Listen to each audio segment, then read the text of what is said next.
We will start the conversation off, like I said, with the Mid-Michigan Conference here. And maybe a group of teams that doesn't garner a ton of statewide recognition, considering that like Gladwin was the highest ranked team in the conference according to my hockey rankings, and they finished at 64th in the state last season. But the Flying G's were third in the state last season in total offense with 146 goals in 25 games. That was second to only Jeffers, who had 153, and Lakeshore, who led the state with 184 goals last season.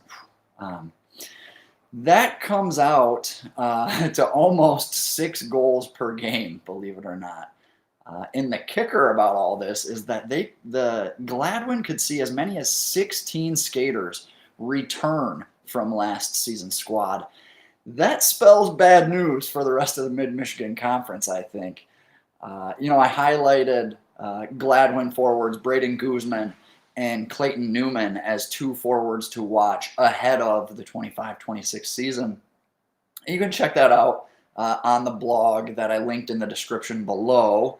Or you can follow me on Instagram, where I posted complete Mid-Michigan Conference standings projections along with players to watch in the conference there. So be sure to follow me on Instagram and stay up to date on all things there as well.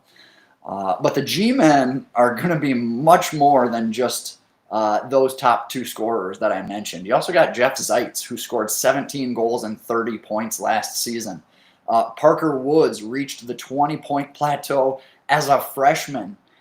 Preston Willert in net, who appeared in all 25 games last season as a junior, should return for a third season in net. Gladwin won 19 games last season, and with the returners coming back and the strength of schedule, it was a bottom 25 in the state last year in terms of strength of schedule. And as a coach, obviously, I'd like to see that improve year over year. But even if it does get a little more challenging, this is a Gladwin group that I expect to win a lot of games yet again this winter. So there's one team I think in the conference that could provide some resistance, and that's the second year co-op of Tri-Valley. They're going to be young, talking with Coach Paul Engelbart's mentioned as much too, that they're going to be a young bunch and actually lean on sophomores like Beckett Pruden and Connor Wilcox could be called upon heavily for offensive production, which kind of sets the stage a little bit for a sink or swim approach. And can the kids answer the call and step up to a challenge like that? But even aside from that, defensively, I expect this to be a strong group.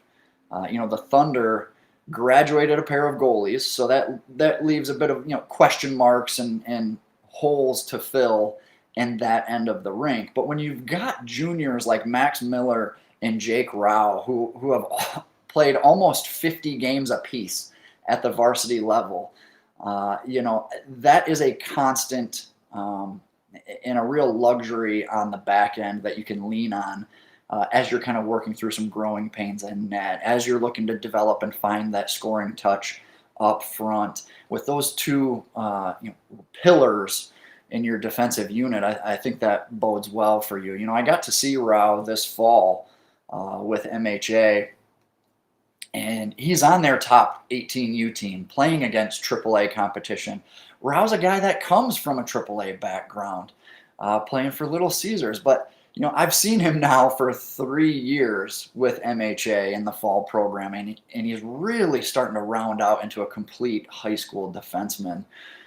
His footwork won't blow you away, and he doesn't necessarily show off flashy hands or anything like that, but he's capable of a little bit of everything, which I like to see. A very well-rounded, versatile guy. He's reliable, good for that 6 to 8 foot pass type of guy, getting out of the zone defensively. Good gap control off the rush, and like I said, just positioning all around and doing that at the 18U AAA level.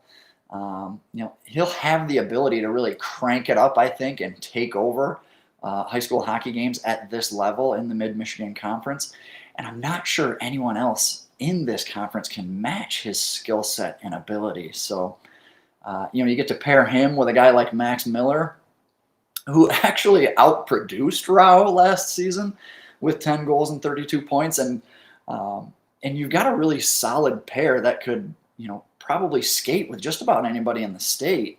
And I don't bring up the points thing to kind of, pit one another against each other or make it about points, just illustrating the fact that as good as Rao is, he's got a counterpart in that defensive unit who's just as capable of producing and making plays. So now in this environment, again, kind of thinking back as a coach, if I've got these two, I'm probably not skating them together on the same pair unless I've got a really deep defensive group behind them.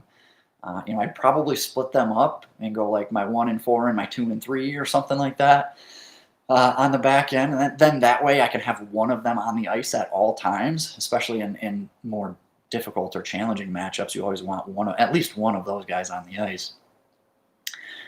But, while they're a young group and breaking in new goalies, I do think because of their strength on the back end, that Tri-Valley, who actually beat Gladwin twice last season, could pose a threat to beat the Flying G's again this season and really contend and push for which would be a back-to-back titles in the Mid-Michigan Hockey Conference if Tri-Valley is able to kind of play that underdog role and defend their title as conference champs. So I think, aside from Tri-Valley, all four of the other teams in the conference should return their goalies from a season ago. And whether you've got a goalie that has a 1-5 goals against or a goalie that's got a 3-5 goals against, I think it's always nice having a guy and are familiar with and who's played at this level before and what he's capable of.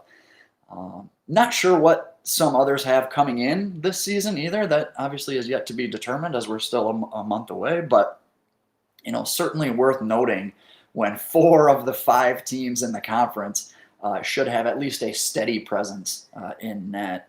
And on top of that, as many as 7 of the top 10 scorers from last season could all be back this winter as well, which unofficially official, it's true because I say it's true type of stat, the most returning scorers in a single conference year over year. I'm not so sure on that, but we're going to ride with it. If you want more on the Mid-Michigan Conference, like I said, complete standings projections on my Instagram account right now. You can go check those out.